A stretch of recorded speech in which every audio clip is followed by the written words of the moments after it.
Hey guys, so today we are introducing three-dimensional figures or solids.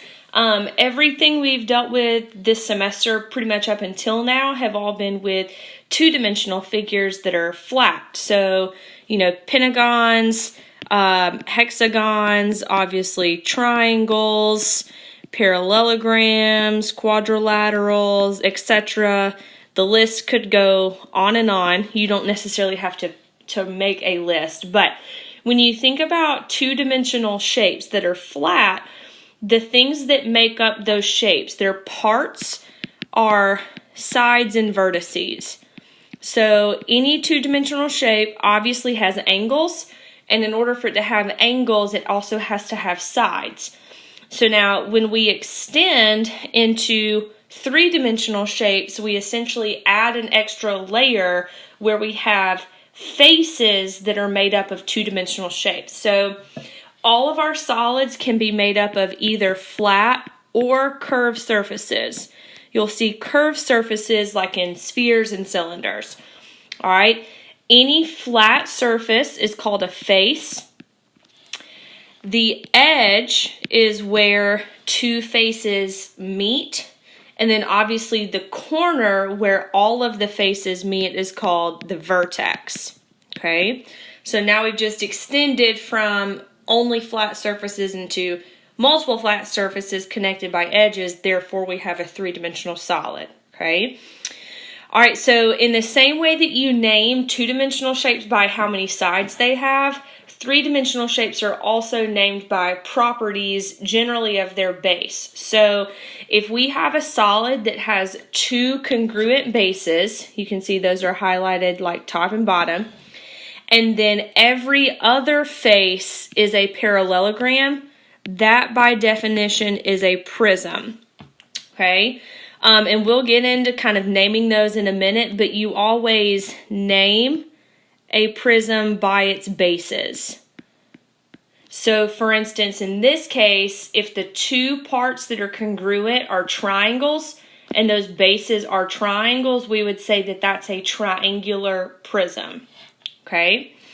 Now, if those two bases that are congruent happen to be circles, then that kind of rectangular piece has to get wrapped around to form more of a curved surface. Those are what we call cylinders. Okay. If we have a solid that only has a single base, but every other face is a triangle that all meet at a common point, that's called a pyramid. And similar to prisms, you name pyramids by whatever its base is. So in this case, the base of that pyramid is also a triangle, so it would be a triangular pyramid.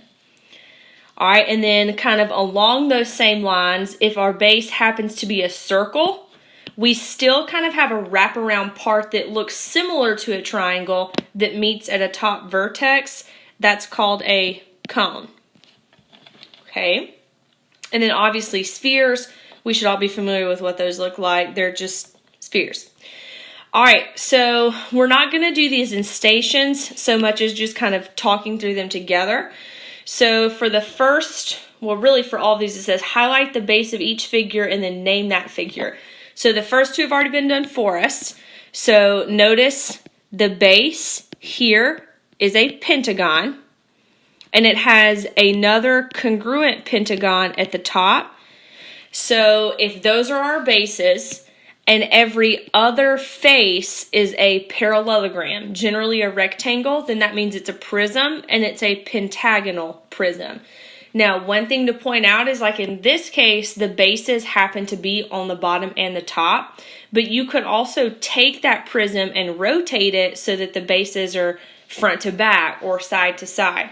So your bases are not necessarily what's on bottom, but you have to look for where are there two that are congruent. Okay, so like here, my base is a triangle. Every other face is also a triangle, so it would be a triangular pyramid.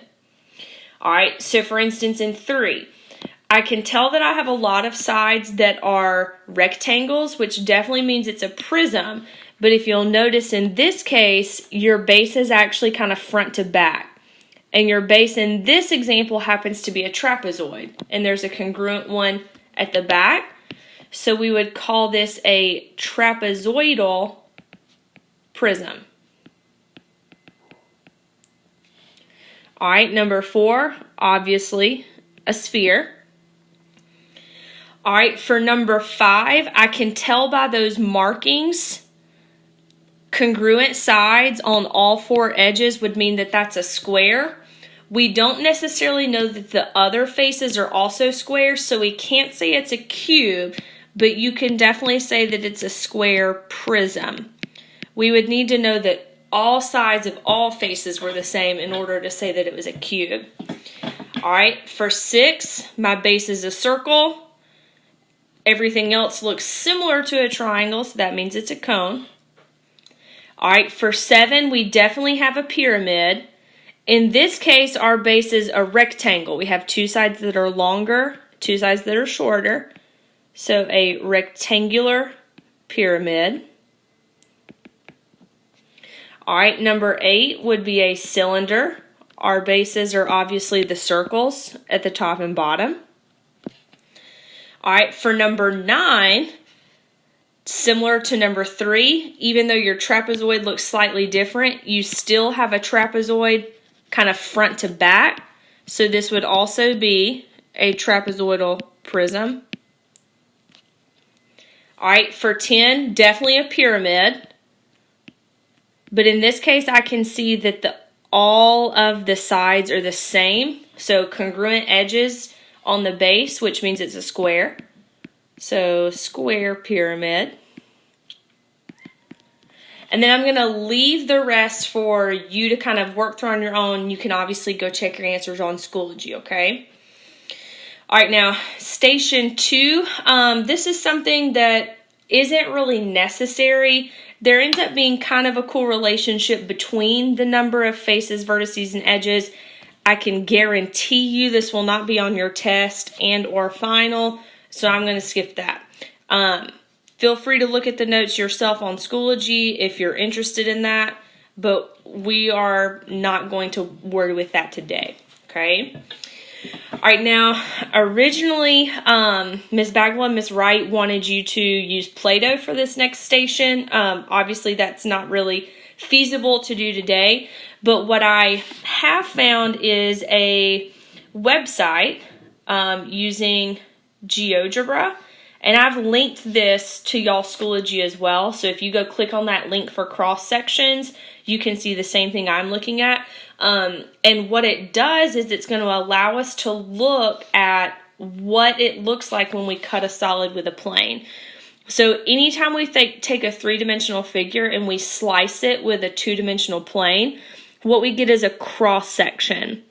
Now, the cross section is a 2-dimensional surface, and what we're really looking at is like if we were to cut something open and then spread it apart, what would the inside face look like? Almost kind of like a silhouette, okay? So first, let's just make sure we're good with identifying what all these solids are and what their bases are. So for this first one, we definitely have a prism.